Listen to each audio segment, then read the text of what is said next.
Hello, I'm Isaac Hayes III, founder and CEO of Fanbase. Listen to what I'm about to tell you. The window to invest in Fanbase is closing. We've raised over $10.6 million of our $17 million goal. That means there's room for less than 6,370 people to invest in Fanbase for the average amount.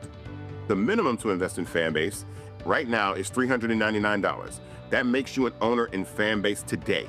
Go to startengine.com/fanbase to invest. Why?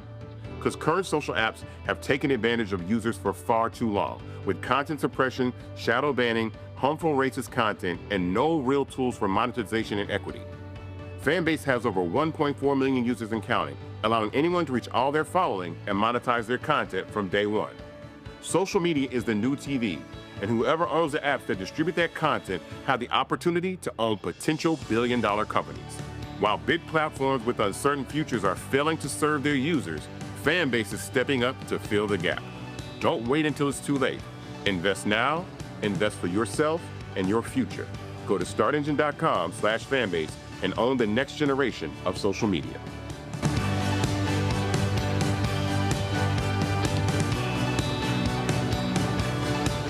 Folks, Black Star Network is here. Hold no punches! I'm real revolutionary right now. Black power. Support this man, Black media. He makes sure that our stories are told. Thank you for being the voice of Black America, Roland. Stay black. I love y'all. All momentum we have now, we have to keep this going. The video looks phenomenal. See, this difference between Black Star Network and Black-owned media and something like CNN. You can't be Black-owned media and be scared. It's time to be smart. Bring your eyeballs home. You dig?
Wednesday, June 4, 2025, coming up on Roland Martin Unfiltered, streaming live on the Black Star Network. We'll be joined by Newark Mayor Ras Baraka, who is talking about his legal action against a Trump U.S. attorney, plus his run for governor of New Jersey. A scathing new report from the Congressional Budget Office shows the Trump Big Beautiful Bill will put a massive amount of money on the United States credit card. Hashtag, we tried to tell you. Elon Musk is attacking the bill. Boy, that's pretty interesting. Man, Education Secretary Linda McMahon, she gets smacked down by a couple of members of Congress of the CBC. Ooh, that's pretty interesting. Plus, more than 2,500 Jamaicans, they're getting sent back home. We'll tell you about that. Plus, Congresswoman Jasmine Crockett just tears into Trump and his people. Folks, it is time to bring the funk on Roland Martin Unfiltered on the Black Star Network. Let's go. He's got it. Whatever the miss, he's on it. Whatever it is, he's got the scoop, the fact, the find. And when it breaks, he's right on time and it's rolling. Best believe he's knowing. Putting it down from sports to news to politics. With entertainment just for kicks, he's rolling. It's on go, roll, roll, y'all. It's Roland Martin.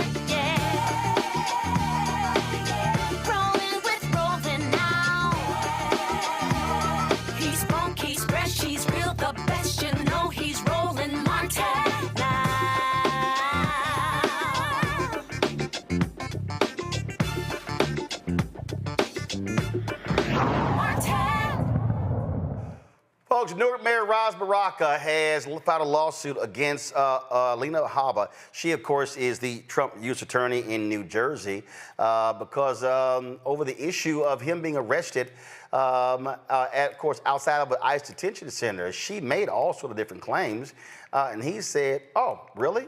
This is how you want to roll? Gotcha. All right, I'm hitting you with a lawsuit. He says it was peaceful, lawful visit with him and members of Congress. Charges were dropped. He's still filing a lawsuit. Of course, Baraka is also running for Democratic nomination for governor of New Jersey. She joins us right now. Mayor Baraka, glad to have you on the show. First and foremost, why are you filing this lawsuit? One, I just think they shouldn't have the ability to get away with what they did. They put it out that they dismissed the case so that we can move on. But they dismissed the case because they were wrong. They had no charges. My arrest was unlawful. They had no jurisdiction to arrest me whatsoever. And honestly, I think somebody passed the word down to them to come out of that facility and arrest me on the sidewalk to do anyway. And they took those orders and went ahead with it. And they were wrong and should be held accountable for it. And obviously, she made all sorts of comments about you when it came to this particular arrest. And then later, of course, they dropped the charges. Right. They said that, I broke the law. I wasn't above the law. Some of them are still saying that, actually. We may have to extend the lawsuit to include other people, saying that we bust into place. We kicked our way in, slammed ICE agents, all kinds of fabrication. Even with videos present, they should have known that the video would tell the truth, and it did. Well, we are talking about the Trump folks, and so it's not like telling the truth is something they are very good at. They are actually excellent at lying repeatedly, and we see this all the time. And one of the things that I keep saying is when you're dealing with a bully, you got to punch a bully back. You can't negotiate with them. You can't capitulate. You've got to make it clear that you're going to fight them as hard as they try to fight you. Absolutely, and that's exactly what we're doing. Like they think they can just do this and walk away. They fingerprinted me twice, took a picture, took my mug shots twice, did it in the jail, and then at the courthouse they humiliated me again, dragged me in the basement to do it twice for a Class C misdemeanor charge that I could have got a blue summons for. $500 fine is the max of that. There's no such thing as federal trespassing. Trespassing is a state charge. These guys did whatever they could to humiliate me. So now I'm going to sue them for it. And they keep saying over and over again in the press and the media things that just didn't happen. Let's talk about, so you got that going on, but let's talk about your run for governor of New Jersey. You got the primary coming up real soon. Main reason why you want to be the leader of the state? The primary is actually Tuesday, June 10th. But, I think that ultimately New Jersey, being one of the most wealthy states in the nation, also one of the most segregated, the deep inequities that exist here. African-American women die 7 times more in the hospital giving birth. Our children die 3 times more for the age of 1. The wealth gap under Democrats just doubled from $300,000 to $600,000 in this state. They spend less than 1% of the state's procurement dollars on Black, brown, and women-owned businesses here in the state of New Jersey. Between Newark, where I live, and Livingston, which is 8 miles apart, there's a 14-year life expectancy difference. New Jersey has very serious problems, deep-seated problems around equity that we need to solve, right? We have been carrying other people's water, electing them, and everybody has a plan for everything except the most marginalized, except working-class families of all nationalities, and particularly Black and brown families as well. And I think that needs to be at the forefront of this. And ultimately, I think our economy remains stagnant until we include a whole bunch of people that have been left out and marginalized. And we need to bring them into it and create a universal economy that has a pathway for us all. And I don't think nobody else can do that. I don't think it's on their mind. I don't think they see us, honestly. And our campaign sees all of the folks in New Jersey, for sure. And we're going to create policy that helps everybody in New Jersey, every family. One of the issues that I covered 2 or 3 years ago dealt with a lawsuit by a Black private equity company against New Jersey Governor Phil Murphy. It dealt with access to pension funds, things along those lines. And one of the things that is important that people don't understand is that when you talk about how do you expand opportunities, the reality is pension funds are the greatest source of money that venture capitalists go after. And Black private equity is locked out. Then when you talk about a lot of these deals out here, you don't have Black law firms, Black accounting firms. You don't have African Americans getting contracts. So when you look at the number of African Americans in New Jersey, these public workers and even the taxpayers, are you seeing real equity on the state level when it comes to African Americans being able to access these state contracts? Absolutely not. That's what I just alluded to. They did a disparity study that showed less than 1% of the state dollars go to Black businesses, brown businesses, women businesses. Deplorable. And the counties get worse and worse the farther you go down. We actually in Newark, in the last 3 or 4 years, gave $200 million to Black, brown, and women businesses, which is more than the entire county of Essex did. I mean, this is pretty bad in New Jersey. And you're right, I'm very aware of the lawsuit and the pension funds. It's interesting that Goldman Sachs has had governors, have had at least 3 governors in the state in modern times who handle some of our pension funds. at the end of the day, we need a public bank, not a commercial bank, but an investment bank.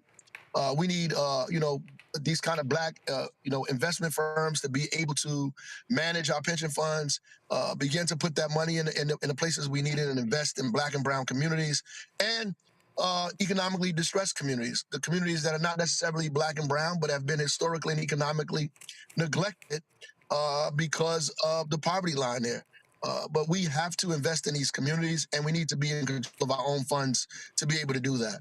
You know, I did a story the other day talking about how the Trump folks want to get rid of the federal DBE program. That's $37 billion that goes to minority businesses and white women. And I say white women because the W is not women, it's white women. And I was texting someone about that, and a sister said to me, she said, well, who are these black businesses? I said, y'all need to understand something. I said, last year, on the federal level, $10 billion went to black-owned businesses. It was less than 2%. I said, but it was still a record $10 billion. I said, y'all need to understand something. I said, when y'all are just saying this stuff, y'all don't realize those black-owned businesses, a lot of them, most of them employ black people. They're employing black vice presidents, black directors, they're paying black staffers, receptionists, assistants, accountants, law firms. I'm like, so when black-owned businesses don't have access to city contracts, county contracts, school board, school district contracts, state contracts, federal contracts, all of this talk about let's grow black businesses, I say, look, everybody can't have a black-owned T-shirt company. Okay? There are actual businesses and there are services that New Jersey and other states, they are spending billions of dollars every year of taxpayer money, and we're not getting a return on the investment. That's absolutely correct, Roland. Absolutely, positively correct. Whether you talk about construction contracts or, infrastructure contracts, labor contracts, technology contracts, all kinds of stuff, business services, professional services, all of those things are going to everybody but us. And so we absolutely need to be engaged and involved in that wholeheartedly. And if you take all of the cities, all of the counties, and then the state together and kind of add up all of the money that's being spent and invested in businesses and what we're losing and what we're leaving on the table, it's tremendous. And like you said, a lot of public workers are black and brown whose pension funds are responsible for paying for a lot of this stuff as well. Absolutely. And so I think people need to understand what happens when you do have black leadership. When David Patterson became governor after Elliot Spitzer resigned, one of the first things that he did was make massive changes to contracting, and you saw a significant benefit immediately for black-owned businesses. I just don't think we can just underestimate what happens when you have a black governor who's in charge, who can say, no, we're doing this. We're not asking, we're doing. Absolutely. And New Jersey has one of the strongest governors in the country in terms of what we're able to do. Most of the positions are appointed, from judges to every department, to boards and commissions, to the attorney general, to everyone, which means we have an awesome amount of authority to make sure we diversify what government looks like, what government has its hands on, and not just at the top levels, but all the way down in the bureaucracy of government as well. We can make sure that it clearly resembles the state that is diverse, and it's a good way to push back against what Donald Trump is doing nationally, to do in New Jersey what these people are afraid to do, and be successful at it. You're in the final stages. You're about to do, I think, what? You headed to phone banking or block walking, canvassing right now. What is your closing message, closing argument with less than a week before Election Day? Yeah, that's why I'm in the car. I'm knocking, jumped in, going back out to knock again. I mean, obviously, I think that we are in a moral moment in this country, and I know a lot of people are afraid, but fear makes you make safe decisions, not the right one. And I think it's time for us to make the right decision. We know in our gut here in New Jersey what we need to do in terms of challenging inequity, in terms of lowering the costs, in terms of making housing affordable in the state, and challenging the healthcare companies and the insurance companies and the hospitals. We know what to do. to make childcare affordable, to make sure transportation is in our community, that gets us the opportunity to jobs, to the marketplace, that we need a governor that sees all of us. And people know what my record is, and they don't have to guess on it. They're clear about what we have done, and so they should know what we're going to do. They also know that we're not weak. We're not moderate. We will defend this state against the overreach of Donald Trump, not just by words, but also by actions. We're going to protect our residents here in this state, and we're going to build an economy that's universal, that all of us can be a part of at the same time, and stop giving super tax credits to the super rich in this state, and make sure we take care of working families here across all nationalities. So if you want to do something bold, something big, something different, then you would vote Raz Baraka. If you want to do the same old thing, get the same old results, you go for all of them. And I've been saying there's only two people running for governor, me and all those other guys. So I implore you to do the right thing and come on out on 10th and make history in New Jersey, the first African-American governor the state has ever seen. All right, then. Well, we've got one black governor in the United States, Westmore in Maryland. Would be nice to have another one. And, of course, they both will be alpha. So let's make that happen, New Jersey. Mayor Baraka, we appreciate it. Thanks a lot. Yes, sir. Thank you, brother. Thank you. Appreciate it. All right, folks, got to go to a break. We'll be right back and talk about this race and other politics right here. Roland Martin Unfiltered on the Black Star Network. This week on A Balanced Life with Dr. Jackie, we're talking all things faith, family, and fatherhood. Men step in and out of our lives in a variety of ways as fathers, uncles, cousins, and different ways in which we enjoy their company and presence, and in other ways when they get on our nerves. This week on our show, we'll be talking about what it means to be a father, how women can support the men in their lives, as well as how do we heal the wounds that we've had from poor conversation, lack of desire, and all of the other ways that we sometimes as women check out and cause our men to feel emasculated. That's all this week on A Balanced Life with Dr. Jackie. Farquhar, executive producer of Proud Family. Bruce Smith, creator and executive producer of The Proud Family, Louder and Prouder. And you're watching Roland Martin Unfiltered.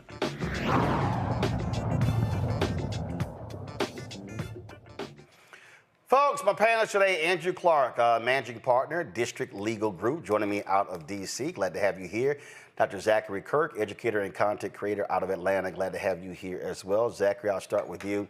The thing for me, you're seeing Mayor Baraka run for governor of New Jersey. You've got MAGA Republican Winsome Sears running in Virginia. You've got Garland Gilchrist, Lieutenant Governor of Michigan, who's running for governor in Illinois. You've got black candidates running for the United States Senate. I mean, we have seen the change over the past decade where so many African Americans could not get to that top position, being able to run statewide. But now they're running statewide, but now you still got to cross that hurdle to win. Of course, we know the United States Senate.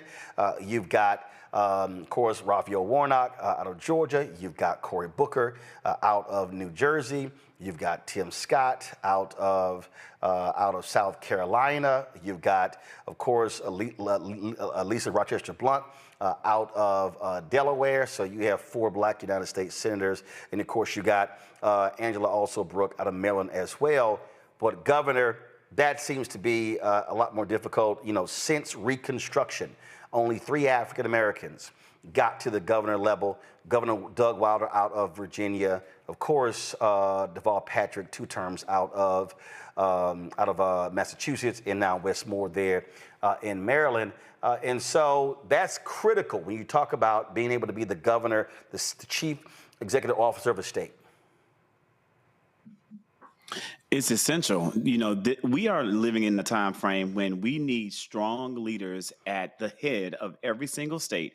There are people constantly asking online, saying, what are Democrats doing to fight back against the Trump administration, against a rollback of American democracy?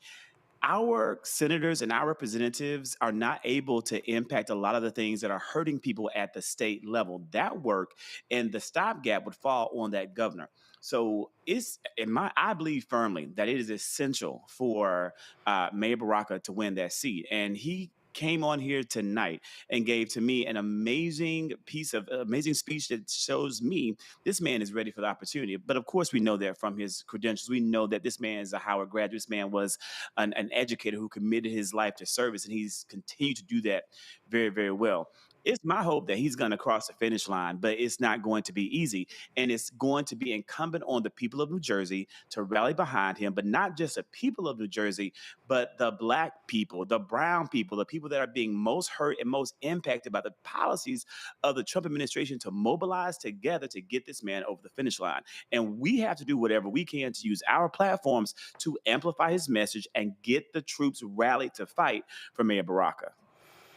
You know, Andrew, I laid out there in terms of what I kept focusing on the contract piece. And when you look at what happens when Black mayors take over cities, you then begin to see how things expand.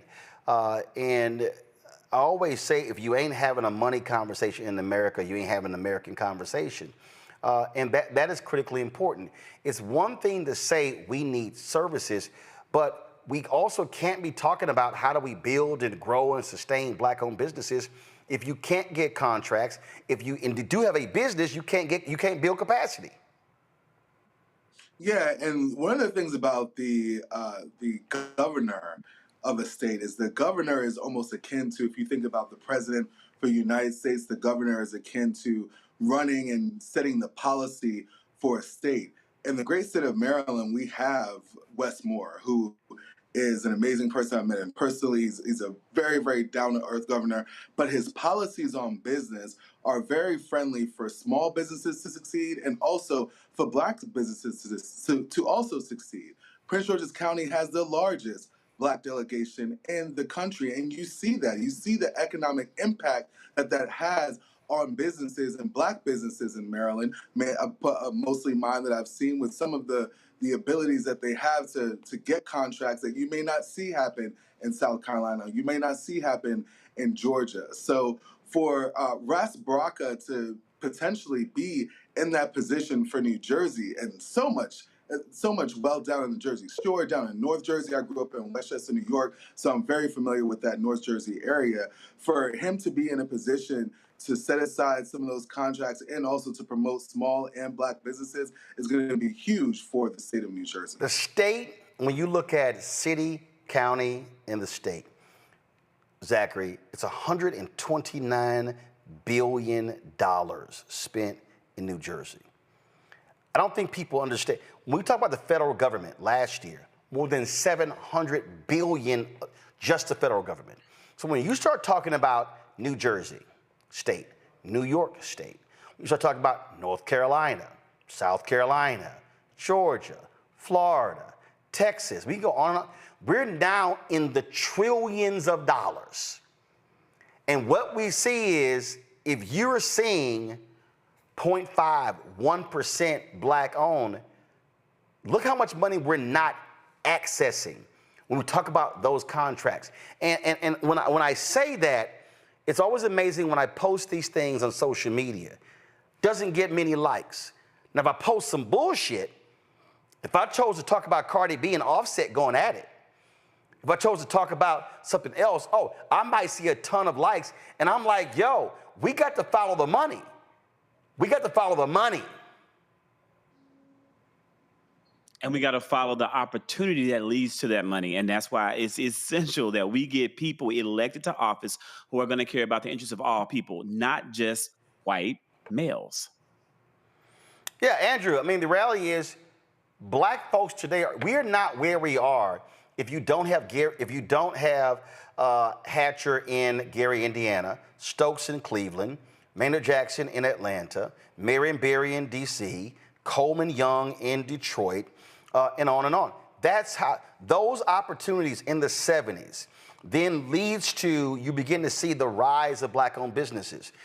Then you got the people who say, well, you know, that's the boule class. That's all BS, because if you work for one of those firms in a capacity, guess what? Those firms have security guards, they have receptionists, they have assistants. I mean, the plethora of jobs are there. That's what people don't seem to understand. I mean, listen, this small business here, I talk about it all the time on this show.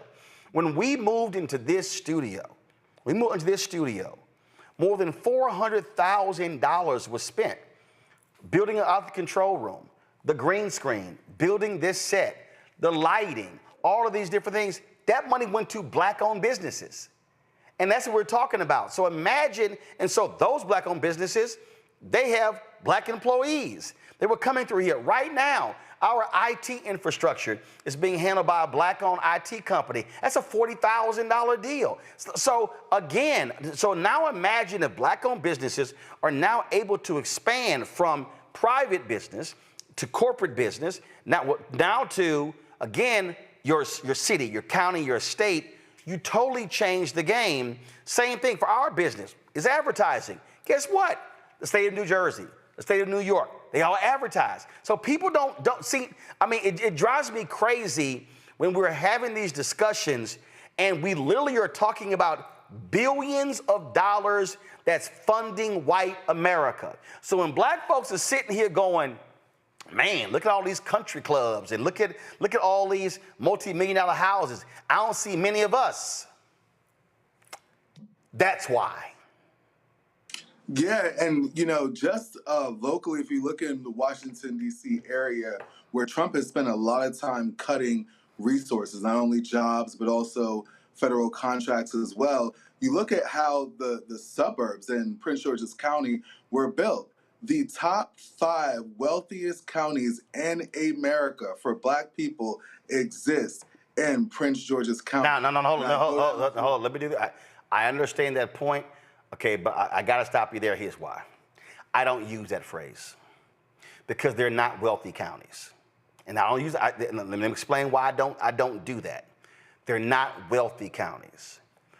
They are places where homes, the value of the homes exceed $500,000, $750,000, $1 million or more. But we saw what happened in 2008 with the home foreclosure crisis. Those places got decimated because black folks had subprime loans on those homes. So those black people are not wealthy. So I know what you're talking about, and every time I see one of those stories, I do not use the phrase, those are wealthy counties, because they're not wealthy. They have homes that are valued at a high price value, but a lot of those people are government employees, or they may have contracts with the government. And so what happens? You start whacking employees, you start whacking contracts, those folks are filing for bankruptcy, or they're putting their homes up for sale. So that's the only reason I want to stop you there, because I just want us, when we use the phrase wealthy, I want us to understand what wealthy actually means. Go ahead.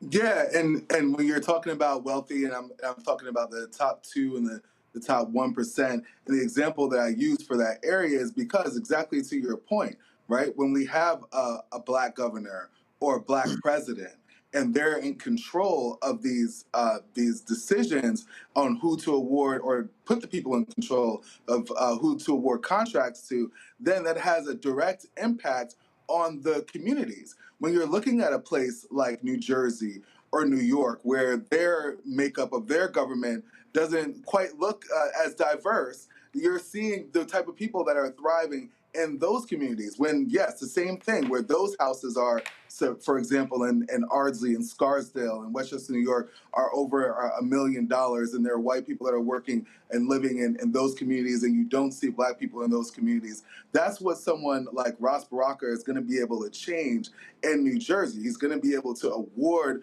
those kind of contracts, give those businesses not a leg up, but almost not a leg up, but they'll be able to level the playing field for their businesses. Zachary, one of the things that's interesting to me, and it actually pisses me off when black people fall for this. And so allow me to unpack this. And I had this little black conservative always running his mouth. And I need everybody to listen to what I'm saying right now to really understand this. Let me try to unpack this for folk to really get. When we make statements such as, we gotta do for self, we gotta stop depending on the government. Do y'all know that last year, matter of fact, let me just go ahead, because see, some of y'all might say, I don't know what I'm talking about, but I knew exactly what I'm talking about. Here's a great story. This is the Washington Post. This is the Washington Post right here. And this story deals with the richest person in the world. His name is Elon Musk. See, so I want, this is specifically for all of the do for self.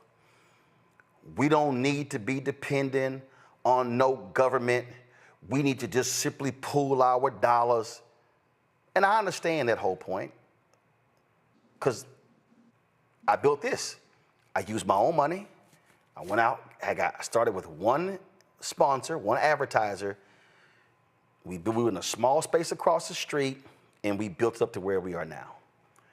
But I'm saying this for a reason, because this is the danger of when you fall for the okie doke of the, we don't need no government. Why are we always trying to go for the government? Man, the government can't be, we need to stop begging the government. Henry, go to my iPad. This is from the Washington Post 3 months ago. Elon Musk's business empire is built on $38 billion in government funding. Subhead, government infusions at key moments helped Tesla and SpaceX flourish, boosting Musk's wealth. And then when you go into the story, you'll begin to see it breaks down the contracts. Look at this right here. Shortly after becoming CEO of a cash-strapped Tesla in 2008, Musk fought hard to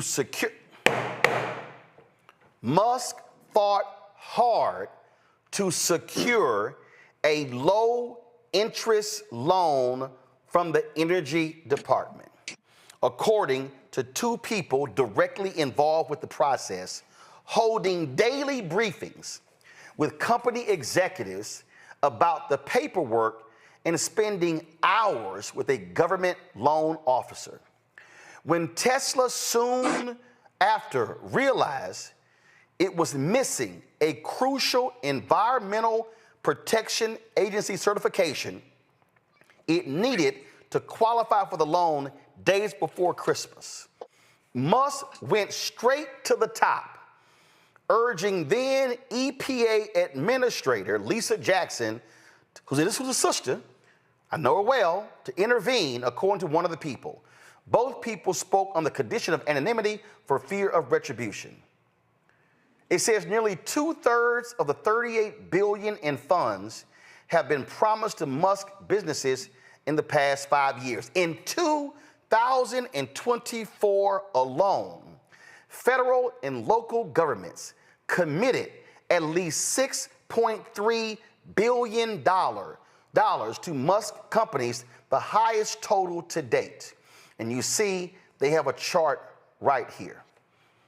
So folks, follow me here. When I hear black folks, do for self, do for self, do for self,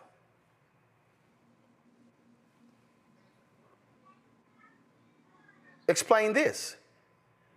Do for self, do for self, do for self. When we say we don't need the government, you do know there's a reason.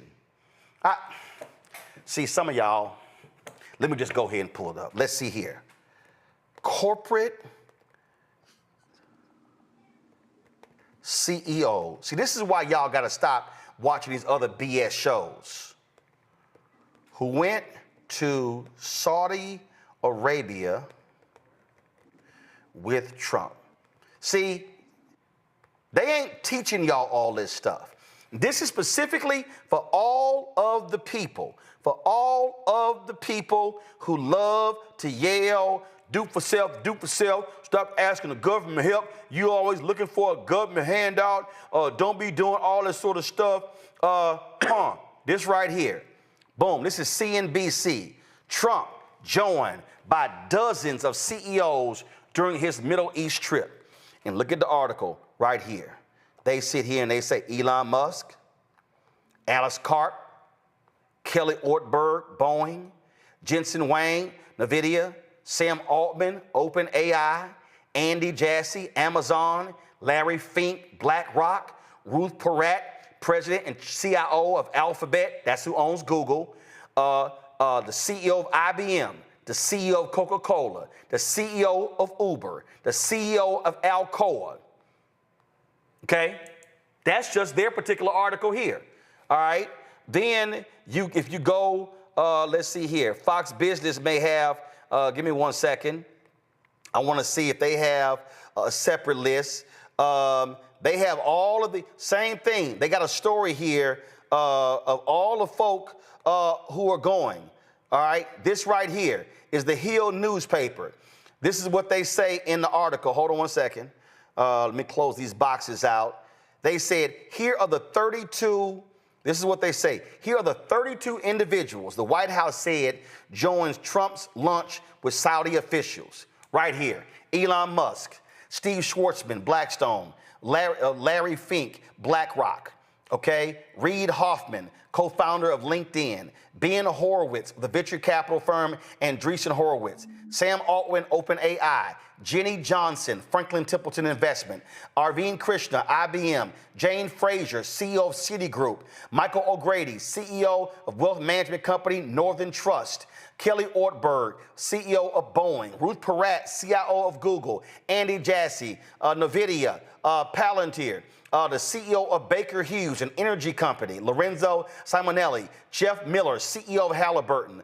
Olivia LaPouche, CEO of Schlumberger, an oil field services company based out of Texas. Dina Powell, Vice Chairman of BDT and MSD Partners, a merchant bank. Ray Dalio, founder of Bridgewater Associates. Marcelo Clark, entrepreneur, works with fast fashion company Shine. Travis Kalanick, the guy who founded Uber. Neil Blue, billionaire who serves as chairman of General Atomics. John Ballas, law firm Kirkland & Ellis. Jake Silverstein, CEO of Infeld Investment Partners. Tina Sweeney, CEO of Epic Games. Kathy Warden, CEO of Northrop Grumman. James Quincy, CEO of Coca-Cola. The CEO of Uber. Francis Suarez, mayor of Miami. William Oplinger, CEO of Alcoa. William Meaney, CEO of Iron Mountain, an information management company.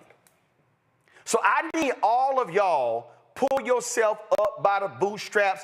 We need to do for self. We don't need no government help. I need y'all to answer the question. Why are 32 of the biggest corporate leaders in America, why did they travel to Saudi Arabia with Trump? Answer that. We on K Street. Do y'all know what K Street is known for in DC? This is the street where all the lobbyists are. I need y'all to understand. If I got out of this seat, and walked outside my building, and I walked 2 blocks up the street, I'm standing in front of the White House, Lafayette Park. Do y'all know what's to my left? Banks. Do you know what's to my right? Banks. Do y'all know who's a block away from us right now? The Motion Picture, used to be the Motion Picture Association of America, now it's MPA. Who's across the street from them? AFL-CIO. They're lobbyists. They understand the power of government. So when y'all are watching these shows and y'all listen to all these people talk, and y'all know who I'm talking about, because a lot of y'all watch their shows and y'all follow them and they run their mouths and they, yeah, damn all that. See, y'all sitting here, yeah, you shilling, damn that. We don't need that. We don't need that. It's no, do for self. Do for self. No, we don't need that. If we want to fix our community, we got to look inward. We got to do it for ourselves. We got to. But you had 32 CEOs, because you know what they recognize? They recognize that they need government. See, y'all don't get it. They love us saying, yeah, look at them. Yeah, we don't need government. We don't need government. And see, because what they've done is they've got you thinking, matter of fact, and so see this little fool, see, I don't even like dealing with these fools like this little boy King Randall, okay? But somebody responded, because I responded to him complaining about Job Corps getting cut, and he talked about, well, we need to have the money replaced by local and state. I said, boy, it's amazing. You ain't said nothing about good MAGA. You didn't even mention Trump. So he gonna post this tweet, exactly, Roland Martin don't want talk solutions. I never said that Trump was coming to save anything. I literally said the complete opposite last year. They conveniently won't share these videos or act like they didn't see it. Okay, so I'm gonna play this video, y'all. So I want y'all to listen to what he says, and I'm explaining to y'all why he has no idea what the hell he's talking about. Listen. There's not one politician that we need to blame for the way our communities look. There's nobody that's going to help us fix our communities but ourselves. We are using politicians right now to cope with our inability to actually affect our own communities. Our communities are only going to be fixed by us. Joe Biden is not the reason that your community looks the way it looks. You are. And Trump is not going to come save our communities. We are. We have to fix our communities on our own. So let me explain that. We have to fix the communities on our own. Okay. So if I take what you just said, so if the same Trump ends the DBE program that will wipe out $37 billion in contracts, and 78% of the DBE contracts go to white women. Native Americans get a significant portion as well. So last year, only $10 billion, which is less than 2% of federal contracts went to African-American businesses. But it still was a record $10 billion. And see, this is what the King Randoms of the world and a lot of these other folk who yell the same stuff, they don't seem to sense. In order to fix your community, how you gonna fund it? Do y'all know? Y'all know that in Montgomery County, there's a golf course called Hampshire Greens. Matter of fact, let me just pull this up for y'all so y'all can understand. Because see, I really want y'all to understand. I mean, they are playing absolute chess. And we ain't even playing checkers. There's a golf course, go to my iPad, called Hampshire Greens. It's in Ashton, Maryland. It's a really nice golf course. I want to see if I can pull up some photos. Give me one. It's a really nice golf course, y'all. Excellent golf course. It's a public golf course. Let me go back over here. I'm gonna go back over here, see if I can pull up some photos. I played the course. It's excellent. It looks great. It's amazing. I'm trying to find some of the photos. Again, a really, really, really nice golf course. You can just go ahead and go here. Here's some of the photos. Do y'all know what happened? Go ahead and show it. Go ahead and show it. So y'all know what happened the first time I played it? I went, oh, I see what happened. it's a lot of nice homes. It's a lot of nice homes near Hampshire Greens Golf Course. It's a lot of nice homes. And I was looking at the homes, and I was looking at this golf course. And I said to myself, these white folks done built them their own country club. But I want y'all to listen to why I said that.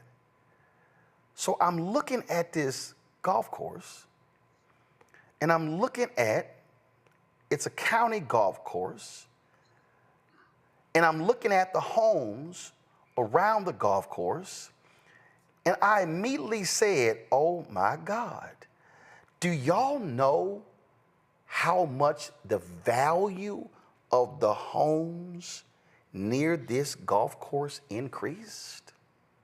Because of the presence of the golf course. And so when I sit here, when I look at certain amenities in neighborhoods, see, I'm getting back to what King Randall don't understand.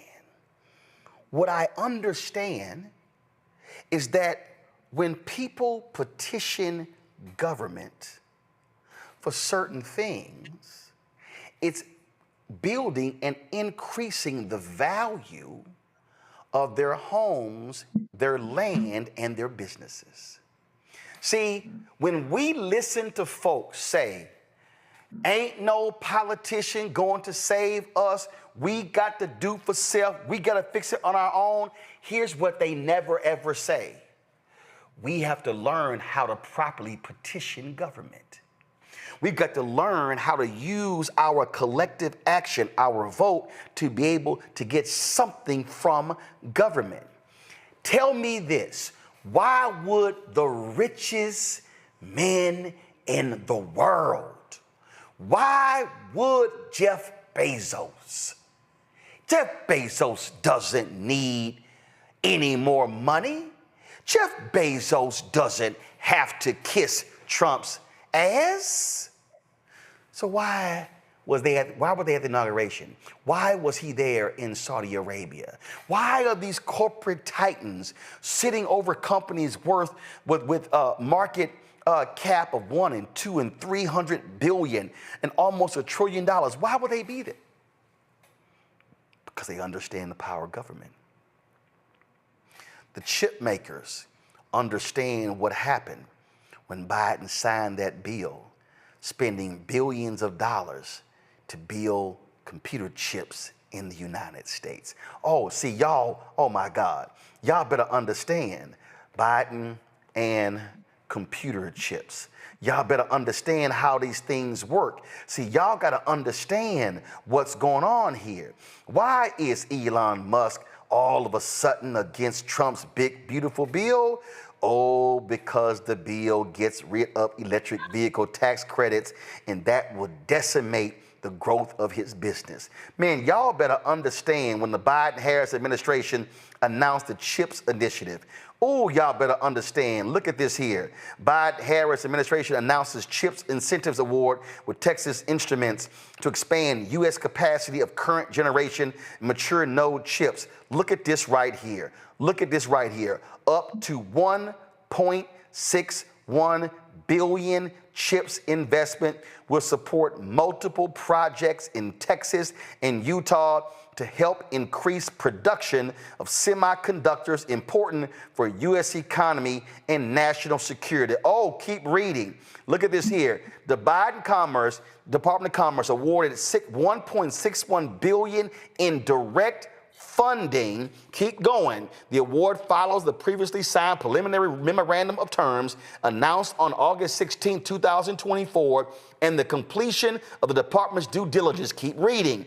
This funding will support TI's investment of more than $18 billion through the end of the year. So guess what? Texas Instruments says we're going to invest $18 billion over a decade when it comes to construct 3 new state-of-the-art facilities, including 2 in Texas and 1 in Utah. Texas Instruments does not commit to spend $18 billion in new facilities unless the federal government brings $1.61 billion. I need y'all to do the math. The $1.61 billion from the federal government represents 10% of their investment. So when Texas Instrument goes to the banks and goes to their stockholders, they are sitting here going, we're going to invest $18 billion over y'all, over 10 years. $18 billion over 10 years is $1.8 billion a year. But the federal government, without the federal government $1.61 billion, guess what happens? They don't build 3 new plants. So now tell me this. Why would black people say, do for self? We don't need nobody else. Black people can fund this. No, we can't. Y'all, you're falling for the illusion. I need y'all to listen to what I'm saying. Black spending power is $1.6 trillion a year. Estimates 1.2, 1.4. Let's say it's 1.6. Half of the money the average person spends, half, some as high as 60% is spent on housing. So if you take the spending power of black people, you got to cut that shit in half because half is going to housing. Now you're left with $800 billion. We ain't talked about food, clothing, health care. We ain't talked about partying, drinking, smoking. We talk about all that sort of stuff like that. So that number go down, down, down, down, down, down. So now you're left with how much money does black America have to reinvest in the communities? So now you're left with, wait a minute, hold up, Roland, now I'm confused. Because now I don't understand what you're actually saying. Are you actually telling me, Roland Martin, that black people should be looking to government to invest in black communities? And the answer is yes. Because you know why? Texas Instruments does it. IBM does it. Oh, y'all, since y'all want to go to school, let's see here. Virginia and tax incentives to Amazon.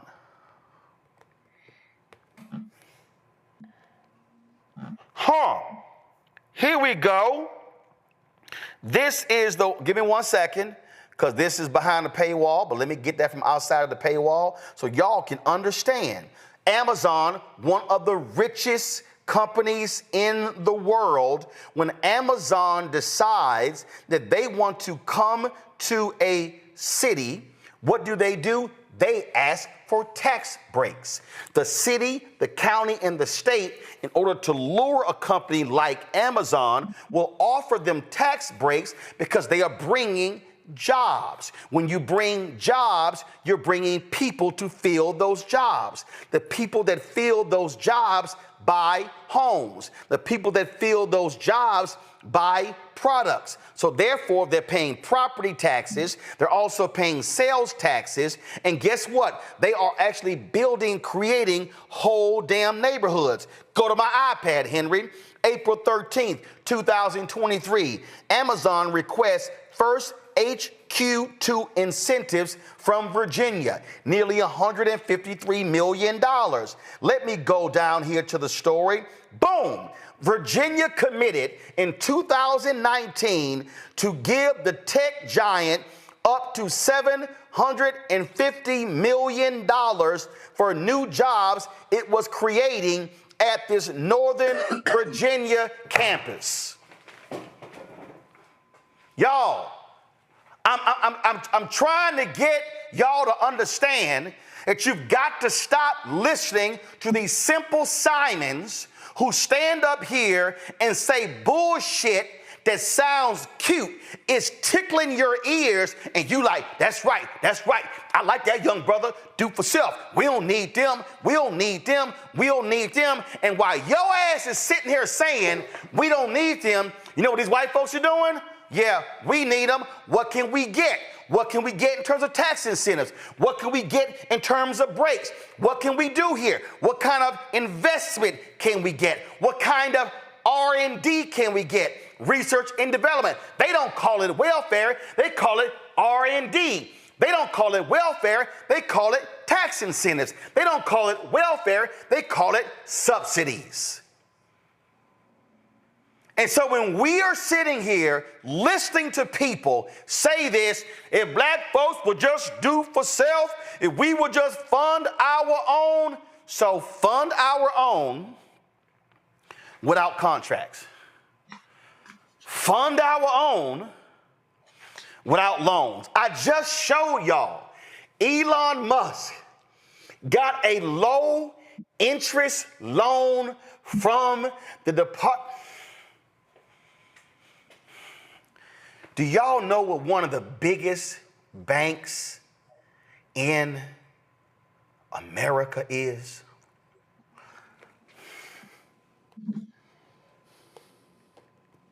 I'm about to mess y'all up. I'm about to mess y'all up. I'm about to mess y'all up.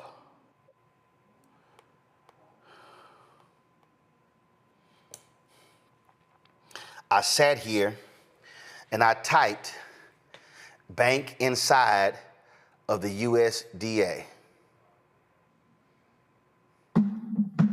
This right here says USDA Financial Services. Do y'all see this here? Agricultural Federal Credit Union, AFCU branches, Employees National Finance Center, Retirement Plan. Y'all see all this here? Do y'all know what happens? Banks don't build a lot of stuff in rural America. So do you know where they go to get projects financed to build in rural America? The U.S. Department of Agriculture. David Scott is a congressman from Atlanta. Being real sick, he became the first African American to ever chair the House Agricultural Committee. Do you know what my frat brother David Scott told me? David Scott told me, and it was a story relayed to him back in the 70s from another CBC member. And David Scott said, matter of fact, see if you can call David Scott right now. See if you can get David Scott, Carol, on the phone right now. Because I want y'all to hear, so Carol, check your cell phone. I'm sending you his number right now. Matter of fact, yeah. David Scott was told a story where a racist white member of Congress told a CBC member, there's one thing you can guarantee in life, a nigga ain't gonna never be head of this committee. You know why? Because the USDA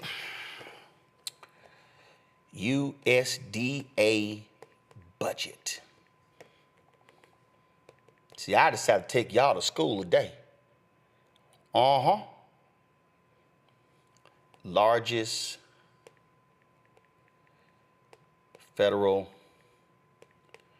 department budgets. Now, we all know defense is number one. We already know that. Defense is number one. Y'all know what's in the top three? Agriculture. Agriculture department. See, when Marcia Fudge was trying to get a cabinet position under Biden, she didn't want HUD.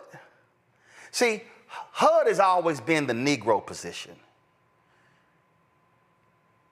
It's a Negro in that position right now. If you go back and look at presidents since the 1960s, you always guarantee it was going to be a black HUD secretary. okay? It's going to be a black HUD secretary. It's always the case. It's always the case. You're going to have that. She didn't want HUD. She wanted agriculture. She wanted agriculture because she understood the budget of the USDA, the billions and the billions. The farmers didn't want nobody black to be over USDA. So what did Biden do? Biden put in Tom Vilsack. He put in Tom Vilsack. Think about that. Tom Vilsack. Who's Tom Vilsack? Tom Vilsack was the agriculture secretary under Obama. What was he before that? He was the governor of Iowa. See, y'all gotta follow the money. What I'm trying to do here, I'm about to bring in Andrew and Zachary in a sec. I'm trying to connect the dots because we as black people have got to stop listening to people tell us, y'all need to stop going to the government. Y'all need to stop asking for handouts. When white corporate leaders all across this country, they understand the power that emanates from that building 2 blocks away. They understand the power of a governor, the power of a mayor, the power of a county judge, the power of a school board president. When are we going to understand that politics is business? The United States economy is a $30 trillion economy. The second largest economy behind America is China at 19 trillion. China ain't close to us. They're $19 trillion. And we're running around here, listen to people say, ain't no politician gonna save us. You can ask Elkhart, Indiana. Obama saves. See, this is what happens, y'all, when you know how to read. Boom. Elkhart, Indiana. Go to my iPad, story from The Guardian. Elkhart, Indiana finally sees Obama recovery. Obama gets scant credit in Indiana region. Why President Obama can't get enough of this small, let me go ahead and hit the PBS story. May 31st, 1960, here we go. Why President Obama can't get enough of this small town. Look at this right here. Obama's stimulus plan, guess what? Look at this right here. Because of the stimulus plan, the Obama policy saved Elkhart, Indiana. Do y'all know what's in Elkhart, Indiana? That's the RV capital of the world. If you have an RV or a Sprinter or a vehicle like the one that we have, the one we just bought, guess where that sucker was originally built? Elkhart, Indiana. The Obama stimulus plan literally saved the manufacturing in Elkhart, Indiana. Now I need you to understand what I'm talking about when we talk about our communities, how we need to be thinking differently. We are being played when people stand before us and tell us, stop begging, stop going to government, stop doing this. Well, guess what? If that shit's good enough for Amazon and for Tesla and for IBM and for BlackRock and for Blackstone and for every major, for Citigroup, for all these companies, well, damn it, it's good enough for Black America. Stop being played by simpletons who don't know shit about politics. You're listening to people who have no clue. So when folks stand before you hollering how they Pan-African and they Afrocentric and they tell you your vote don't mean nothing, they have no idea what the hell they talking about, Because the problem is what we have not done is we have approached voting from a singular position as opposed to a collective position. What did Dr. King say on April 3rd, 1968 at Mason Temple in Memphis, Tennessee? He said, black people collectively. He said, individually, we represent one of the poorest economies, one poorest people in the world. Yet collectively, we represent one of the top 5 economies in the world. He said, when black people move as a collective, things can change. So what King Randall, he's dead ass wrong. Anybody else said it, it's dead ass wrong. If a black community of 100 or 200 or 300 or 400 or 500 or 1,000 people begin to descend on city halls and county government seats and school boards and state legislators, and all of a sudden begin to demand a plan of action when it comes to resources, and then say, if you do not deliver, we're going to vote your ass out, I can guarantee you, you're going to see the resources come hard and fast. But you need to understand the game of politics because it is a money game. Zachary. The whole time that you were talking, Roland, all I could think about is, of course, the fact that this man is teaching, this man is 100% correct, and he's laying it all out there. But when you look at what King Randall is saying and what people like him are saying, they're completely ignoring history and how many times black people have come together in communities and they've done exactly what the hell he's saying they should do, only to have the government destroy it. Yes, I'm talking about Greenwood, Oklahoma, which we recognize the decimation of that community this week because it happened, that the 104th anniversary, or I think something like that recently. Yet the living survivors, the people that are still here that lived through that massacre, have not received an ounce of recompensation for what they've lost, for what they went through. However, had that been any other community, we know that they have gotten their payback. They have gotten paid for what was taken from them and the loss they've suffered. So that to me completely obliterates any argument anyone like King Randall from Georgia could say. And when you're also looking at the fact of what we're owed, that the money that our government is giving to the multi-billionaire Elon Musk is our money. This is our money. We, black people in the black community living in black neighborhoods, pay taxes. The money the government is giving away is our money. We are owed our fair share, and our businesses, our companies, our organizations, our farmers, they all deserve their stake.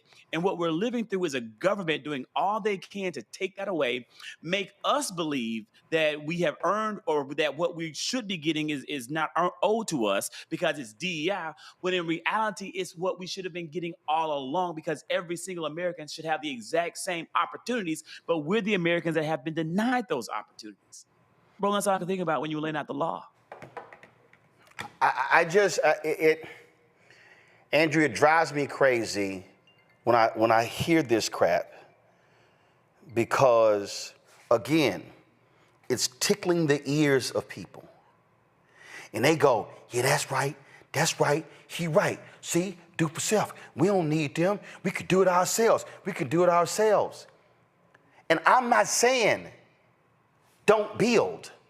I'm not saying that we don't. My parents were co-founders of a civic club, where it was about how do we change the dynamics of our community. And they came together and they picked up trash and they did those things. But Andrew, you know what they also did? They understood the role of government. They said, man, how do we get rid of these abandoned houses? They couldn't just go there and tear them down because somebody owned it. Andrew, that was a legal process. Well, in order to get this abandoned home torn down, you have to file this paperwork, and then it has to be condemned. As a certain period of time you must wait, notify the owner, they then don't respond, then you can begin demolition proceedings. You know what they said? Okay, cool, let's file. Then it was like, okay, this house, they got overgrown a lot.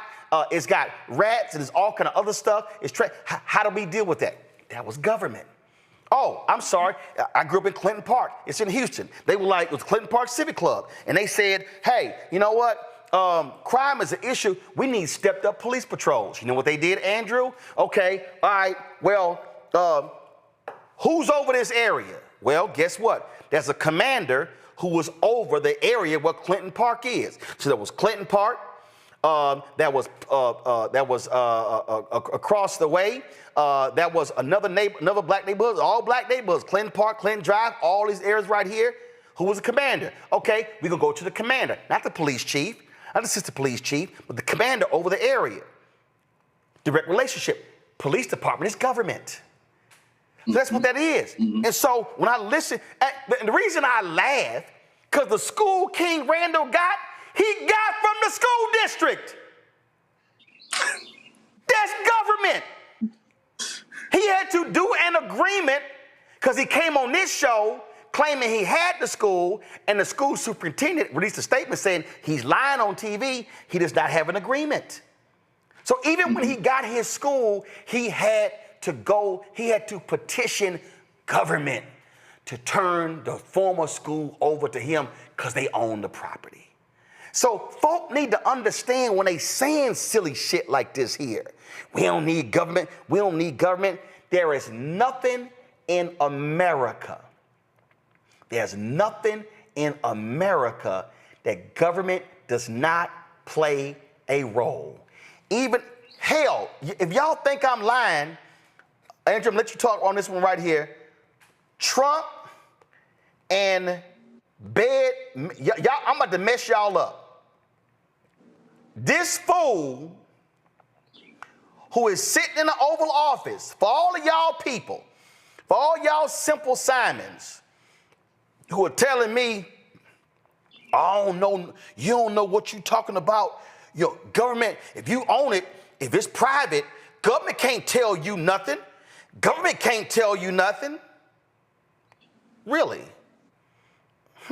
Let me pull this up for all of you who don't seem to understand that.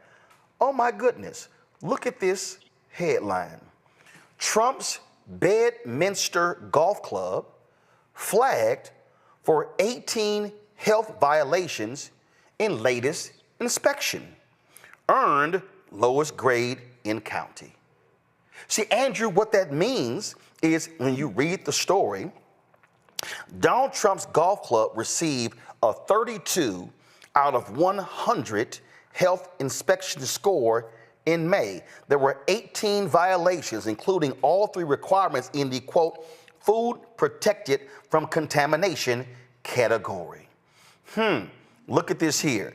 It said they were violations including expired milk, raw meat stored improperly, and a dishwater that may not reach the required temperature. The inspector also cited 4 separate hand washing violations, including sinks without soap or paper towels, one lacking a required sign, and another used to store a sanitizer bucket. This is from Forbes. So you could occupy the Oval Office, own a private country club, and you still must abide by government health standards. So the government health inspector came in and slapped Trump's private golf club with health code violations. Andrew, please tell me again how government has no role. Yeah, I mean, I think that the disconnect between our people and the government also comes and stems all the way back to public housing. If you think about that great experiment where the government said, I'm going to, build buildings and I'm going to give you at least some kind of basic standard of living, right? I'm going to give that to you. And the thought and the notion and the connotation around that was that somehow we were being given something. And it was to us as Black people being given something. We've always been told that that's just not the way to do things. You have to earn it. Even though, like you're saying, $38 billion, right? Wait. But Andrew, here's the problem. It's right here. This is the problem, Andrew, because what you just described, this is why it's a problem. Go to my iPad. Andrew, they call it low-income housing tax credit. So that's the problem, Andrew. See, it's for them broke people. It's them low-income people. That's because it's called low-income housing tax credit. Finish your point, and I'm gonna come back. I'm gonna show folk what happens when it ain't low-income housing. Go ahead. And exactly, Roland. So for us, whenever we're getting something like welfare or food SNAP benefits, is always seen as this is that we're giving this to you so that because we feel like you need it. And the difference, I think you're about to talk about that, is in the phrasing. And we as the people, we have to start looking at that phrasing and using the government. The subsidies are there. The money is there. We have to start using this money to our advantage. And it starts at the polls. We can't get these things done without having the right people in our local government, in our state government, and in our federal government. And so for folk who don't understand what I'm saying right now, what then happens is, and you see the story right here from the Pew Charitable Trust, it says how states can design effective incentives to spur office to residential conversions. This is one of the many stories. So I need everybody watching. When y'all see these stories, a new development is coming to Washington, D.C. It's coming to Houston. It's coming to Dallas. It's coming to Charlotte. It's coming to Atlanta. And oh my goodness, what's going to happen is they're going to come in. You know what they're going to do? They're going to build an amphitheater, and they're going to build new affordable housing, and they're going to have shops. They're going to have downtown parks, all these different things. Y'all, those are tax incentives. It's welfare. It's subsidies. And then what they do is they create what's called a tax increment financing district. It's called a TIF. Y'all know what a TIF is? So what that means is we establish a zone around an area, and then everything that's located in that tax increment finance district, when they pay their taxes, it doesn't go to the city's use. It stays in the area. The TIFs in America, what the TIF then does, the TIF then funds the various things in that particular area. The TIF then funds, right?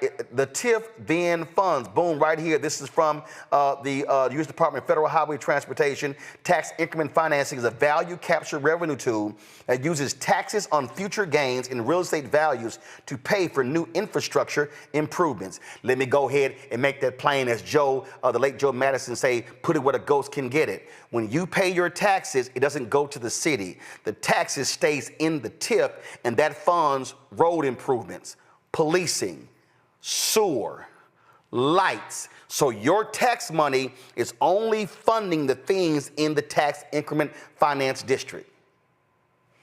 That's also called corporate welfare. That's called subsidies. That's a government creation. So imagine if a King Randall and the rest of these black MAGA folks I call the help, imagine if they did what I just did, gave a 30+ minute history lesson on how white America has always used government to rebuild their neighborhoods, rebuild their cities, rebuild states, and rebuild America. Who does that? Nonprofits, corporate America, small businesses. That's what they do. Restaurant associations, engineering. Y'all, it's happening. But just like we are the only people who listen to people tell us not to vote, can y'all please show me the last time you had so-called white leaders tell white people your vote don't mean nothing, your vote don't make a difference? Can y'all please by all means show me the video. Please show me where that happens, because they don't.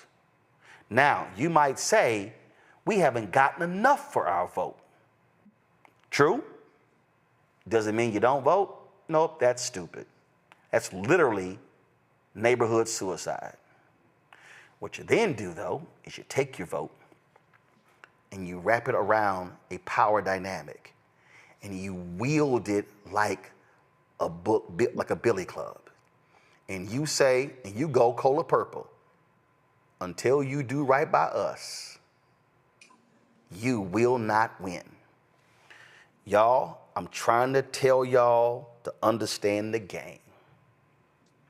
Every community, corporations, they're looking to government to finance all that they're doing, their future investment, their employees, their expansion. And we got black folks telling us, don't look to them, don't count on them. And I've said it as well. You've never heard me say, if you were a city, don't negotiate the Trump administration. You damn right you should, because you are a taxpayer. And y'all have heard me say, I don't care if your mayor or your council member or your state legislator or your state senator or your governor, if they Republican and you didn't vote Republican, you're still a constituent. You should be demanding something because you are a damn taxpayer, and you and your neighborhood and your block and your street, your community deserves the same access to city, state, and federal dollars as any other neighborhood.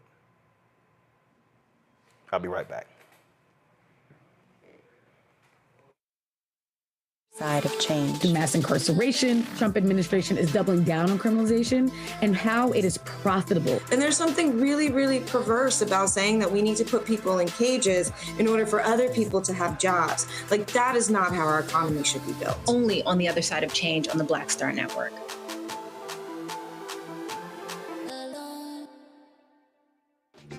I'm Marissa Mitchell, a news anchor at Fox 5 DC. Hey, what's up? It's Tammy Roman, and you are watching Roland Martin Unfiltered.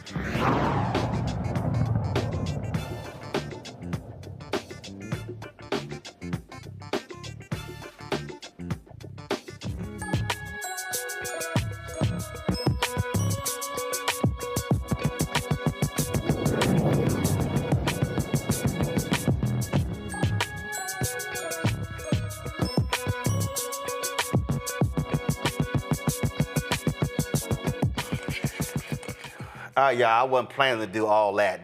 That was not, literally none of that stuff was on the damn agenda. Thank God we only had one guest the whole show, because none of that was planned. Now y'all understand Carol talking about messed up my show. I don't know. Listen, I'm gonna tell y'all what I told the people at TV One and with the people on the show right here. You're supposed to do your job. You're supposed to write scripts. You're supposed to get the video ready, all that stuff. Now, when that red light, normally it's a red light, it's called a tally light, but we don't have a red light. But normally when that red light come on, then it's my time. So I take the show wherever the spirit moves me, and that's what that was. And so if you wrote a nice little script, that's cute. You did your job, you're gonna get paid for it. But I am under no obligation to read that shit. Just letting y'all know how this show goes. All right, Andrew, I'm telling you, I'm just straight up, Andrew exactly like, damn, did he go there? Listen. When the show starts, everything that you wrote is optional. It is not guaranteed I'm gonna get to it. So that's just how things work on this show. All right, y'all. I'm gonna tell you, had another rough day on Capitol Hill, that dumbass Linda McMahon. Y'all know she the education secretary. Her ass came from WWE. This is what happens when you get a wrestling person and you put their ass over the education department. So she got her ass lit up today in the House Education and Workforce Committee when Congresswoman Summer Lee of Pennsylvania lit her ass up on the crackdown of so-called illegal DEI programs. Roll this shit.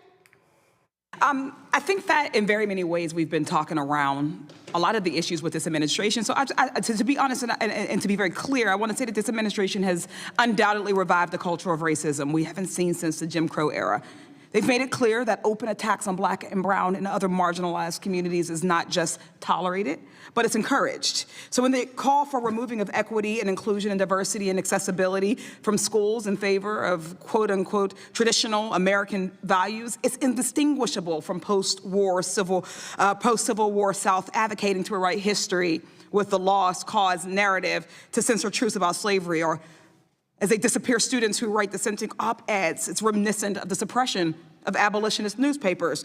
And this department's financial aid policies harken back to a time when higher education was reserved for affluent, well-connected, and predominantly white students. So I have some questions, about why this department is taking its leads from Jim Crow. Secretary McMahon, you've claimed that you want to drastically reduce the already very small federal role in education, and also that you will not cut Title I-A funding. That is still your position, correct? Correct. Thank you. I'd like a yes or no answer. Do you believe your April 3rd attempt to revoke Title I-A funding from states unless they signed a certification of compliance with your political viewpoint was consistent with giving states more control over education? There's been no reduction in funding for Title I-A. As of now. There has not been yet. But again, right. And it is not going forward in the budget. So you believe that okay. Yes or no, is Title I-A funding actually secure for every school district and state that currently receives it? Or is your goal to make Title I-A conditional on states refusing to provide students of color, LGBTQA students with disabilities, or other marginalized students opportunities to participate in diverse, inclusive, equitable, and accessible learning environments? No, that's what I answered. I-A funding is intact. Okay. So let's talk about so-called illegal DEI, as you all have called it, a phrase you've continually bring up, that I'm still unclear on, especially after 3 federal judges have preliminarily ruled that your illegal DEI guidance is likely unconstitutional and unenforceable, illegal, as it were. Secretary McMahon, during your confirmation hearing, you were asked by Senator Chris Murphy if an African-American history class violated the administration's position on diversity, equity, and inclusion. You said you'd like to look into it. You've been on the job for a few months now. Have you been able to look into it? I do not think that African studies or Middle East studies or Chinese studies are part of DEI if they are taught as part of the total history package. So that if you're giving the facts on both sides, of course they're not DEI. I don't know what both sides of African-American history would be. Well, if African-American history is part of Certainly, history, but what we recognize throughout education is that a course is only 1 year or 1 semester. It would be impossible to teach African history and say European history at the same time. Do you not agree that it makes sense that there would be separate courses for these courses of study? It has happened throughout history. We're able to do it not just in history courses. We're able to do it with different types of literature courses or different types of music courses. One wouldn't learn about Baroque music and necessarily have to also learn about African drumming at the same time, right? We can separate those courses. Yes, we can. And I think just as we teach U.S. history as a separate course. Certainly. So you do not agree. So you do agree that African-American cultures and African history should not be eliminated from courses, particularly AP African history? Well, I think that African history can certainly be taught and not be considered a DEI course. Oh, thank you. I have a few other examples that I would like your thoughts on, simple yes or no.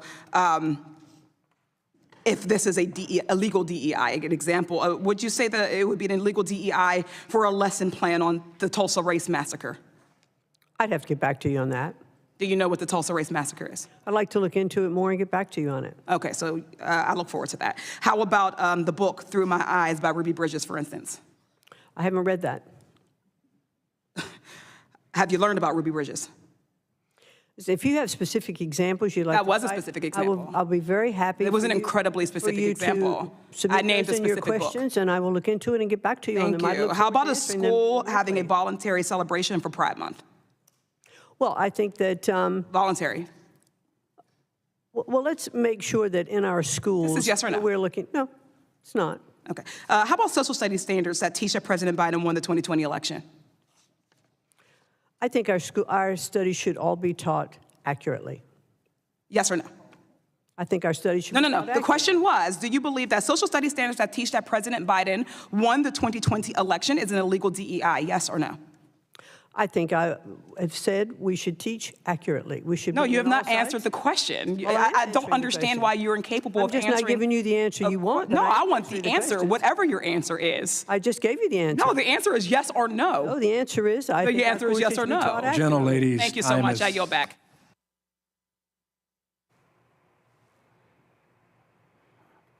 Yeah, damn well, she don't know who the Ruby Bridges is. She don't know about Tulsa. Her illiterate ass. But it got better. Then Congresswoman Johanna Hayes of Connecticut wanted in on the fun. And mind y'all, Johanna Hayes is a former teacher, National Teacher of the Year. Roll that shit.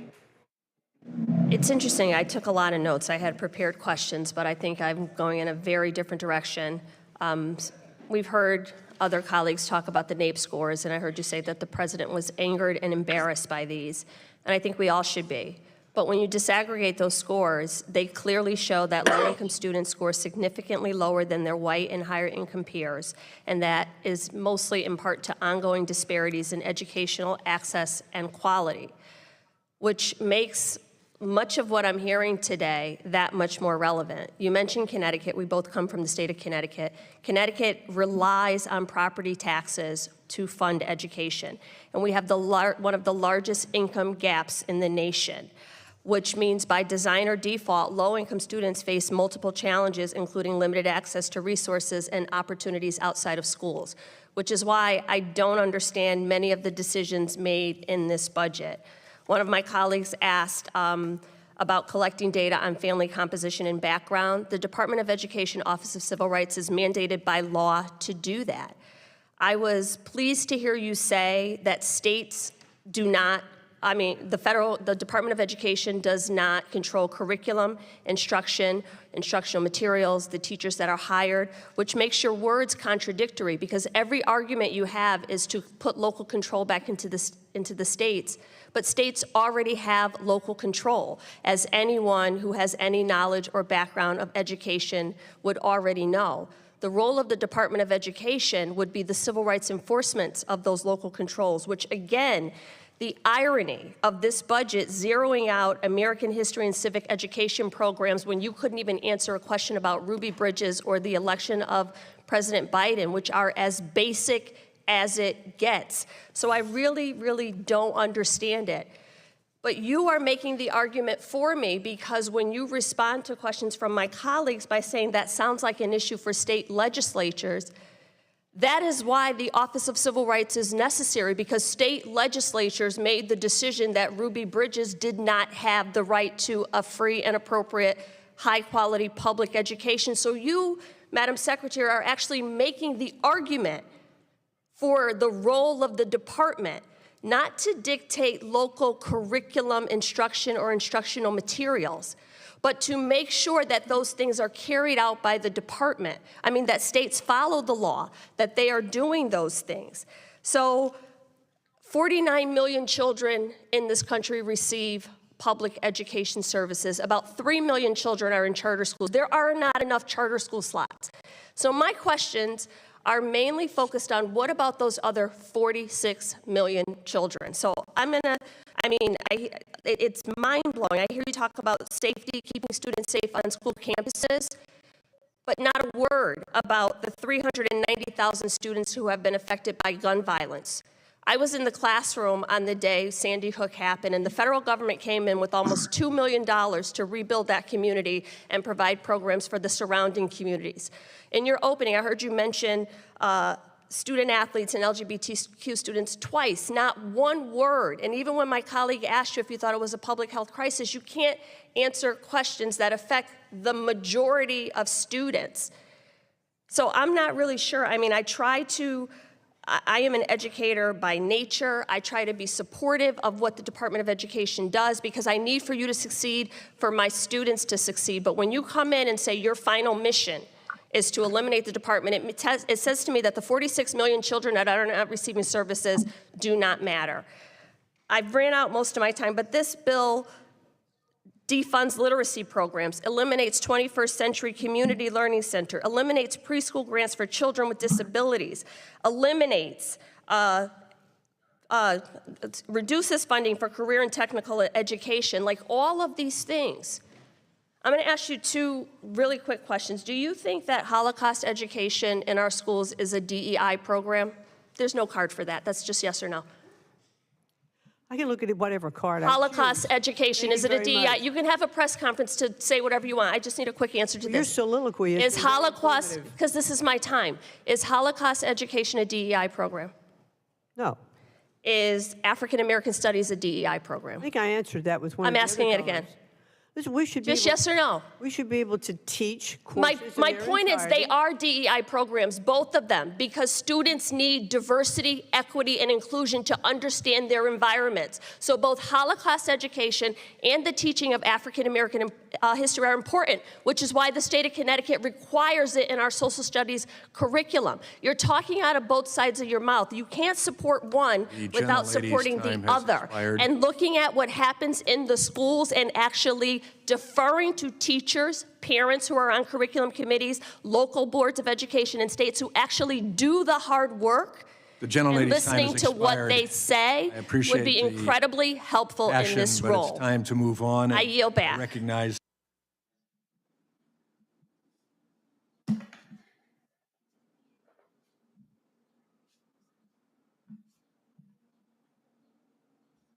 If this was the early 90s, somebody got ethered.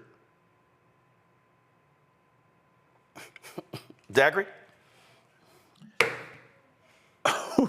Roland, I am a proud educator, and I'm so proud of Representative Hayes. That was a beautiful breakdown, and not only it was a beautiful breakdown, it was an amazing case for why diversity, equity, and inclusion is a cornerstone of American education, so that all students have windows into other worlds and mirrors to look back at themselves. I'm sitting here still kind of like speechless at how beautiful Representative Hayes made that case.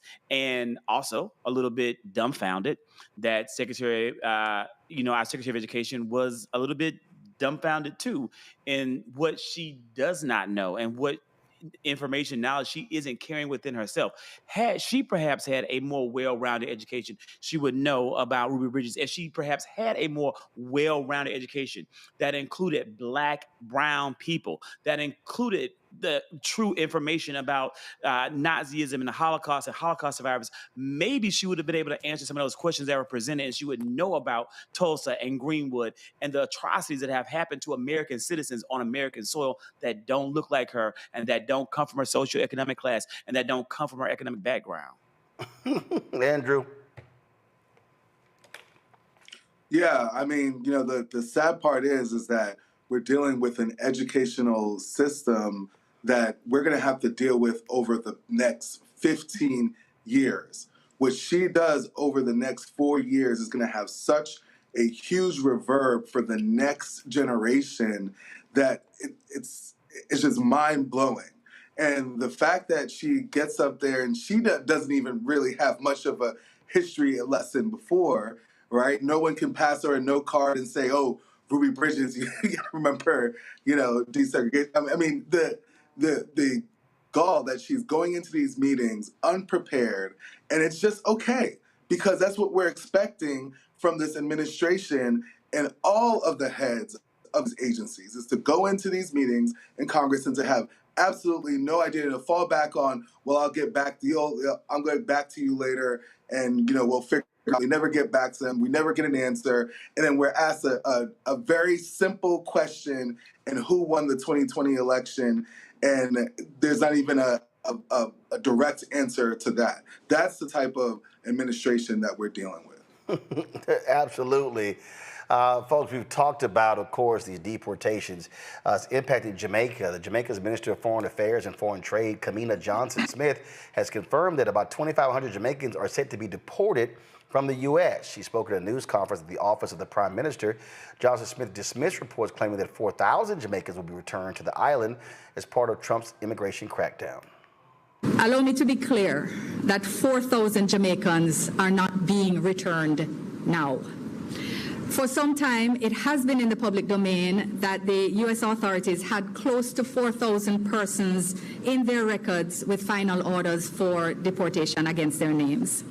It is now our understanding that approximately 2,500 have been confirmed for removal over a period of time. over a period of time, to be determined by logistics, their own legal processes, and other factors.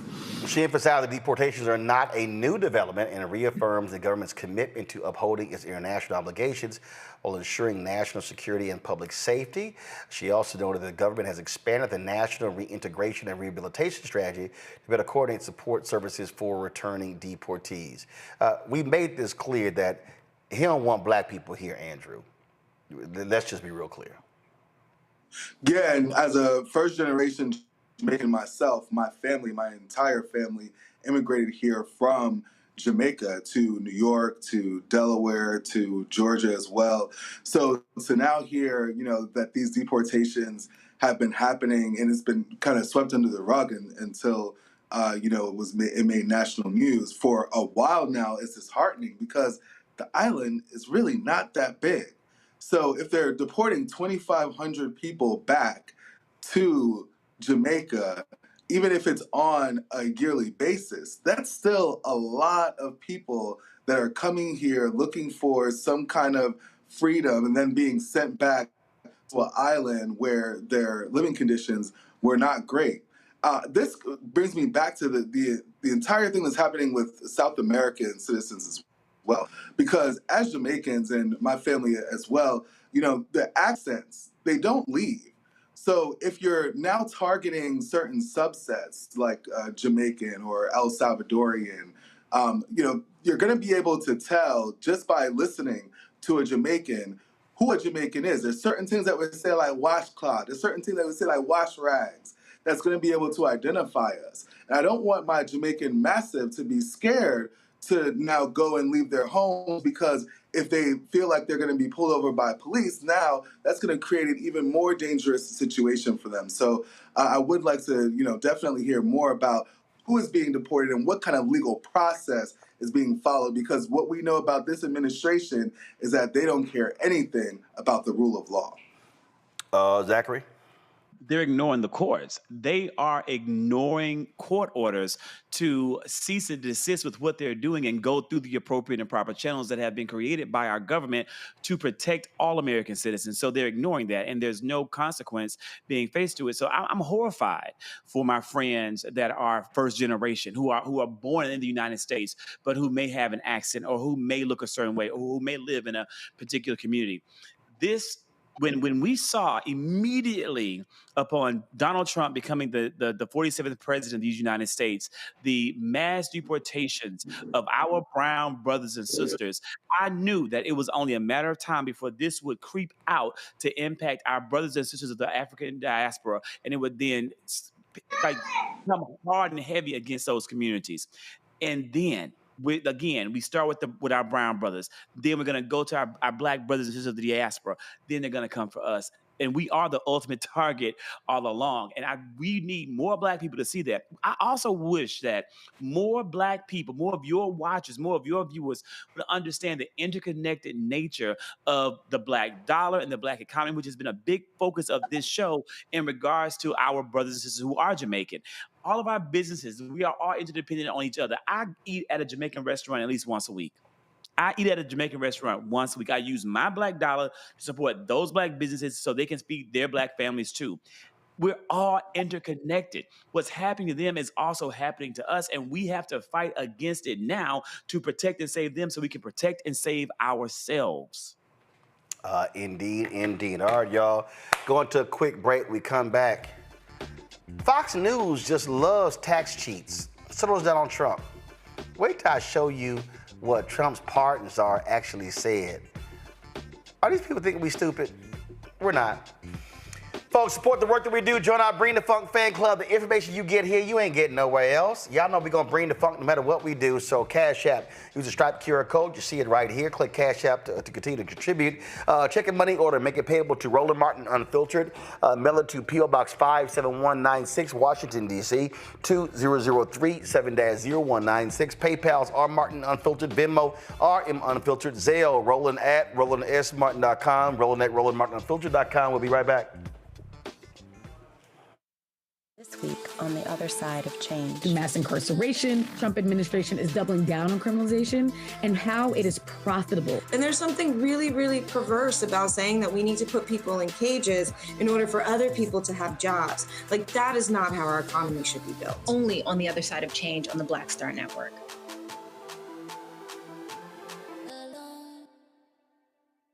How you doing? My name is Mark Carey, and you're watching Roland Martin, unfiltered, deep into it, like pasteurized milk without the 2%. We getting deep. You want to turn that shit off? We're doing an interview, motherfucker.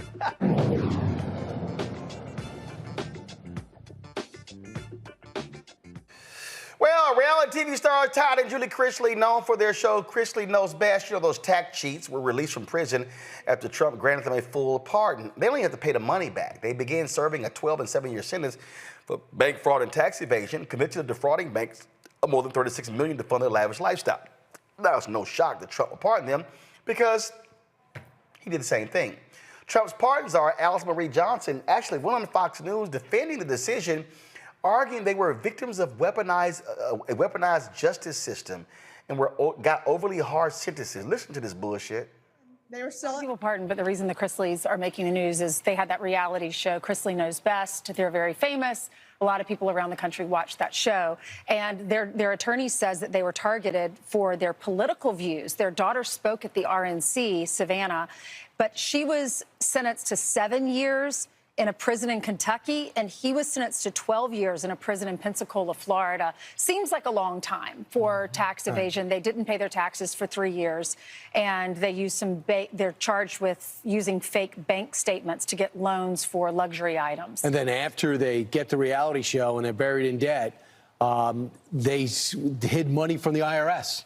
And that's what a jury decided. They both get 12 and 7 years. I was talking to Emily Campagno yesterday on Outnumbered, and she said, as a lawyer, she said if you're caught with tax evasion, she said usually they offer a plea deal. You go to prison for X amount and like a minimum security, and you have to pay it back.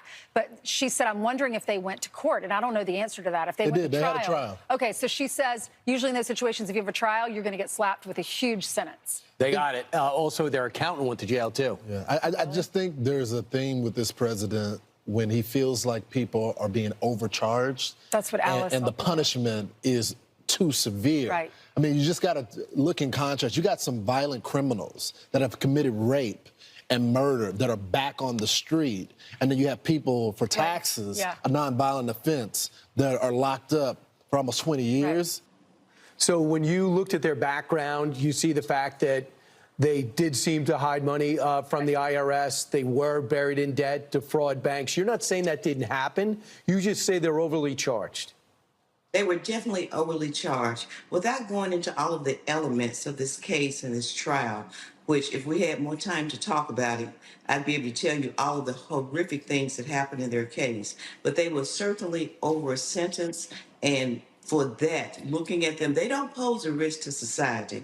In fact, I know that they're going to use their voices and their platform to uplift the president's agenda. And that right there is what their goal was, to uplift Trump's agenda. Alice Marie Johnson should be ashamed of herself for what she just said there. These people are tax cheats. That's what they are, tax cheats. Oh, we uncovered things that were shameful. No, they were prosecuted. Okay, Alice Marie Johnson, where's the pardon for Wesley Snipes, who served his full prison sentence?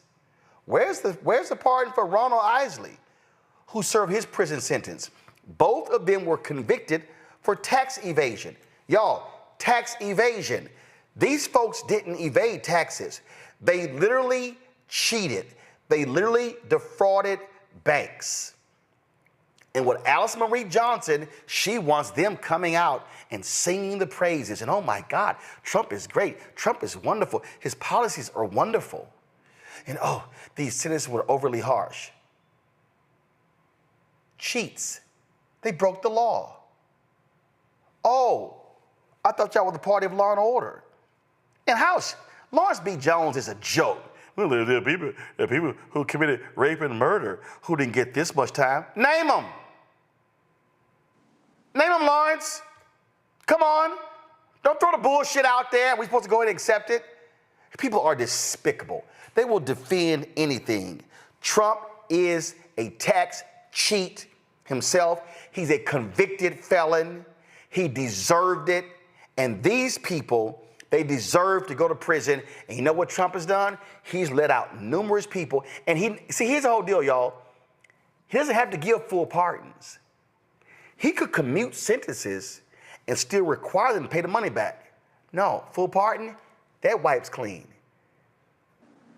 All these people, that Florida guy, the rich guy who used the money to buy himself a boat, and his mama turned around and gave $1 million to a Trump fundraiser, Trump was like, oh yeah, let him out. People are despicable. They're shameful. And I can guarantee you, Andrew, can guarantee you, Joe Biden did this, Obama did this, Lawrence Jones, Fox News, they will be losing their minds if that happened. Yeah, I mean, right now what we're looking at is that the privilege is alive and well because there are so many people that have been either convicted that are innocent or harshly sentenced that need to be in front of the Chrisleys. Let's be honest with that. And we really shouldn't be surprised about the pardons. Remember, this was the same president that within a month of taking office, he released 211 violent criminals from the DC jails and just let them out on the streets. So we really shouldn't be surprised that now anyone that aligns themselves with Trump, we're going to see a lot of Trump signs in the prisons now, right? Anyone that aligns themselves with Trump are now going to get a chance at freedom. And the Trump administration is sending that message that if you stand up and you stand for what we believe in, even if it's against your own personal interests, that we are going to reward you by making sure that you can be untouchable. Zachary? The only thing that I just saw, because I do not watch Fox News, so I was sitting there, again, dumbfounded at how they were conflating and twisting and word maneuvering this situation to make it seem as though these people deserve freedom after what they've done. The only thing that the attorney in the beautiful pink, and that's all I can say, I don't know her name, it was a beautiful pink outfit. She looked great. The only thing that she said that in any way I could agree with is that this man poses no threat. Todd Christie clearly couldn't hurt a fruit fly. I look at him and I can clearly see this man could not hurt a fruit fly. However, he did indeed hurt Banks with what he did.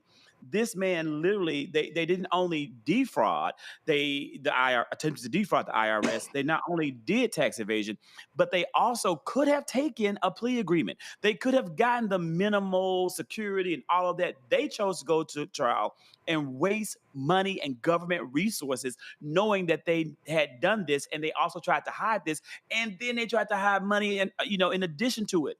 So it was crime on top of crime on top of crime, and now to see that commuted, and then what adds insult to injury, Bill Barr, under Donald Trump's direction, they were the people that indicted the Chrisleys. Donald Trump's administration indicted the Chrisleys.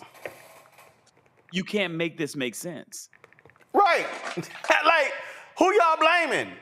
Your own Department of Justice. I told y'all these people are idiots. All right, y'all. Congresswoman Jasmine Crockett, who currently serves as vice-ranking member of the U.S. House Oversight Committee, is running forward to become the ranking member. Of course, remember, Jerry Connolly died. He has stepped down. She says the nation is facing an existential crisis under the current administration and pledged to hold the executive branch accountable. The House Oversight Committee is responsible for overseeing the federal government, including the president and executive branch agencies. The ranking member leads the minority party on the committee. Crockett joins a growing list of contenders for the role, including members of Congress, Robert Garcia of California, Stephen Lynch of Massachusetts, and Kweisi Mfume of Maryland. The election is set for June 24th. All right, folks, in Maryland, Democrat Aisha Brayboy will be the next county executive of Prince George's County at the Tuesday night special election. State's attorney defeated Republican Jonathan White, a veteran of the Air Force. Brayboy will serve the remaining 2 years of former county executive Angela Alsobrooks' term. Alsobrooks was elected to the United States Senate in November. During her acceptance speech, she outlined her plans for a time in office.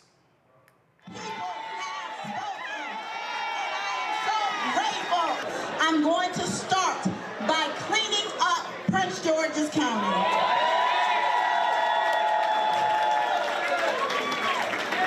Your roadways, the trees that need to be trimmed, the hedges that need to be cut back, the grass that needs to be mowed, and what I know is that everything is possible for our young people, that they can achieve, but we have to put them first. The government must take the lead in ensuring that the businesses in Prince George's County are prioritized. And under my leadership, mark my words, that will happen. All right, congratulations to Aisha Brave, boy. Folks, that is it. Let me thank Andrew. Let me thank Zachary for being on today's show. I certainly appreciate it, gentlemen. Thanks a lot, folks. Don't forget to support the work that we do. Join our Brink and Funk fan club. Your dollars are critically important for the work that we do. If you want to contribute to our Brink and Funk fan club, using Cash App, use the Stripe QR code. There's a QR code right here. And so you can do that. Click the Cash App button to contribute. You can also use that for credit card processing as well. Checks and money orders make it payable to Roland Martin Unfiltered. It funds all the shows on the Black Star Network. P.O. Box 57196, Washington, D.C. 20037-0196. PayPal, R. Martin Unfiltered. Venmo, RM Unfiltered. Zelle, Roland at RolandSMartin.com. Roland at RolandMartinUnfiltered.com. Download the Black Star Network app, Apple phone, Android phone, Apple TV, Android TV, Roku, Amazon Fire TV, Xbox One, Samsung Smart TV. Be sure to get my book, White Fear, How the Browning of America is Making White Folks Lose Their Minds. Available bookstores nationwide. Download the audio version I read on Audible. You can also, of course, get our Black Star Network Roland Martin Unfiltered swag, of course. You can go to rolandmartin.creator-spring.com. You get our new t-shirts. We got hoodies, wall art, mugs, and more. The QR code is there as well. Don't forget, shopblackstarnetwork.com. Buy these black-owned products. You can see it right there on our marketplace. We got some of the products here. Cavan Foods sent us their products. You see them right there. The fish breading, the various sauces, all this sort of stuff right there. And so on the other end of the table, then of course we have the HBCU fashion shirts. We have those as well. So if you go to shopblackstarnetwork.com, you'll see all of the products right there on the website. Don't forget, you can also listen to our podcast, download it on iHeartRadio network, on all label platforms. You can check it out there. Plus, download the Fanbase app. You can download that app. If you want to invest, go to startengine.com/fanbase. All right, folks, that's it for us. We're sending you right over to Truth Talks, which starts right now. I'll see y'all tomorrow.